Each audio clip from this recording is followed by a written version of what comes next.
Could this world just happen? No, it had to be an act of God. Well, every story that I tell, and I will tell one each night, is from the Bible, and they're absolutely, positively true. No.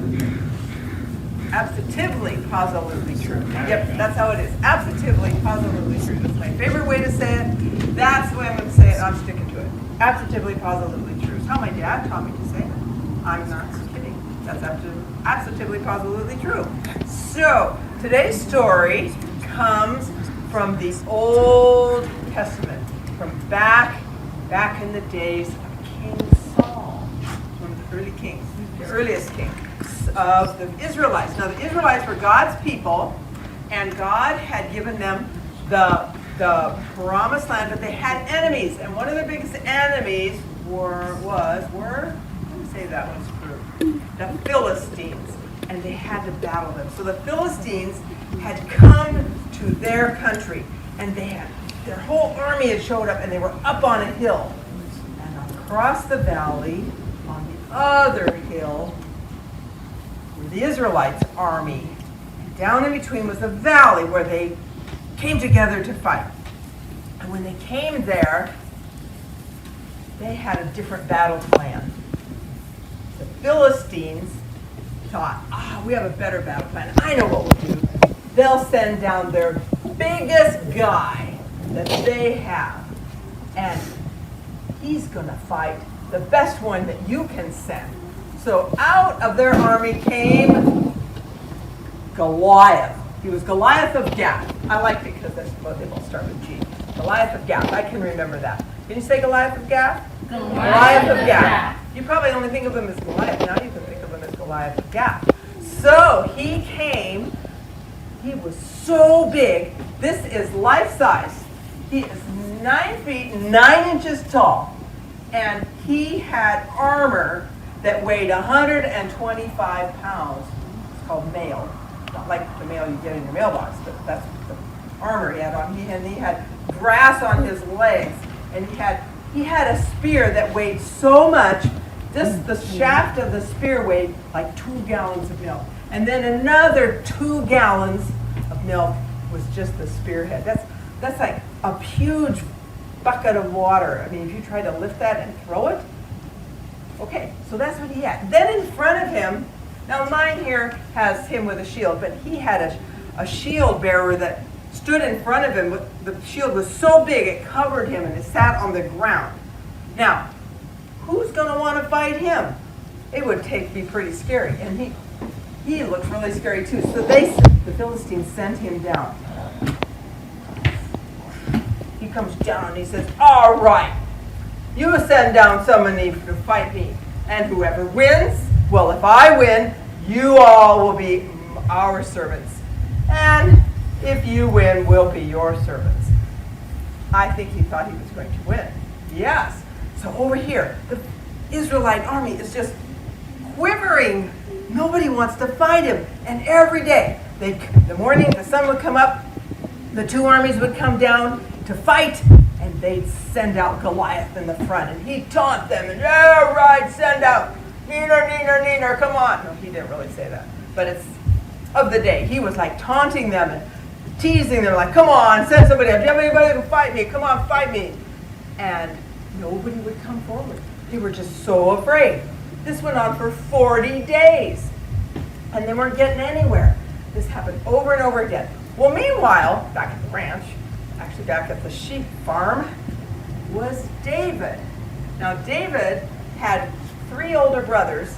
He was one of 8, and his 3 oldest brothers were fighting with King Saul against the Philistines, and they were down there. And Jesse, David's father, said, "I know you're watching the sheep, but I need you to take some food to your brothers." And he would do this regularly because they needed the food. And so he was really good with the sheep. He was just a shepherd. But he left the sheep with someone who could take care of them, and he went, as his father had instructed, to the battle line. And so here he is. He shows up, and he arrives one way. He got up really early. And he showed up right when this whole thing started. The armies came down. Goliath comes down, and makes this pronouncement, come on and fight me. And come on, who are you? And then nothing would happen. And he was like, what's going on here? Why is this big guy taunting the armies of the living God? We have the living God behind us, and he's making fun, and nobody's doing anything. And he said, well, nobody wants to fight him. In fact, King Saul made it a little bit better. If someone would fight him, he would give him lots of money. He could marry the king's daughter, and the guy's family would never have to pay taxes again, ever. Well, that's a really great deal. Not a great deal if you die, though. Because if you die, you can't take the money with you. You don't get to marry the king's daughter, and your family doesn't get the money. So nobody stepped forward. All those 40 days, nobody did. And so David's looking at this, and he's asking around about it. And his brothers are even like, what are you doing here? You should be back with the sheep. Did you have anybody taking care of him? And he's like, of course I did. So I'm just asking. I'm here doing what Dad said to do. And he came, and so all this is going on, and King Saul hears about David coming, and he calls for him up to his tent, and he says, he brings him in there, and he said, I hear you're inquiring about this. And he said, yeah, this guy's taunting the army of the living God. He said, I'll go fight him. Saul's like, you? He was a youth. He was like the age of you guys here. He was like, a youth? You're going to fight him? He's been doing battles for his whole life, and you're just a kid.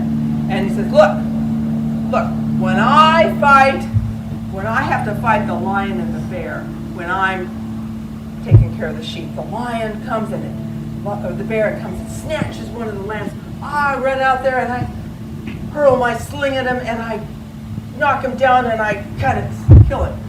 So I take care of it. He says, what is he to this? Besides, I have the living God on my side. So King Saul, well, what? Nobody else is stepping forward. If you want to risk your life, basically he didn't say it exactly like that, but he said, okay, well here, I'll give you some armor. So he puts on all this armor. He can't even move. David's like, I can't work with that. That's forget it. He says, no, I just want what I usually use. So oops, I don't think I should put that there. So he took his pouch and he went over by a stream and he got 5 stones and he put them in. Didn't put them in there. Wrong place. Had one in one spot. Okay. Where are they? He put them in here. They were wow. Those are really cool stones. Wow, look at those multicolored stones. Nice. Remember, he picked some really good ones. So he got his absolutely high-tech slingshot. Do you think it was really neon orange? Probably not. Actually, the kind he had, you put it in the pouch and sling it like that. But he was really good at it. Why would he think that he could kill this giant with a slingshot? He had been doing this his whole life. As a kid, kids would play games. Like you play games like different kinds of games in target practice and things like that. And they would play games with slingshots and get really good at throwing that slingshot and hitting the target. And he used that skill to take care of the sheep. And yes, he did kill the lions and the bear with it. He would kill them. He would knock them down and then he could kill them. And that's exactly the technique he was going to use here. So he gets out his amazing neon orange slingshot and so he comes out and he goes down to the valley and Goliath is like, what is this? Some kid you send to me? I'm going to feed him to the birds and the animals. They're going to get like roadkill, just going to kill them and leave them to die. And David says, no, you try to fight me with swords and javelin and all that, but I have the living God on my side. And I said, I'm going to feed you to the birds and the animals and cut your head off. He's like, that's ridiculous. So here he goes. I don't think I'm as good as David. So he goes over there and, whoa! I got close. He hit him with one of the stones right in the head. It sunk into his forehead. But that's what it did. It was so hard and so accurate. Hit him in the head. Knocked him out. He fell down. We're not making him fall down. He knocked him down, and then he could run over, and David didn't even have a sword. He took Goliath's own sword and cut off his head, and he took it to Saul and showed him that he conquered him. Well, when he did that, can you imagine? The whole Israelite army came to life, like, whoa! And now they're attacking the Philistines, and the Philistines are running. And they won that battle all because of David. But that was the most creative story, to me, one of the most creative ways that God works. He used all of us in creative ways to do things, and he equips us to do things. He was equipped because he'd spent his whole life using this slingshot, and then God used him to save the whole nation. Because if they had become servants, the whole nation wouldn't exist. They'd just be servants of the Philistines. And so he saved the whole nation with the skill that God creatively gave him as a kid that he used with the shepherds. And that's our story for today.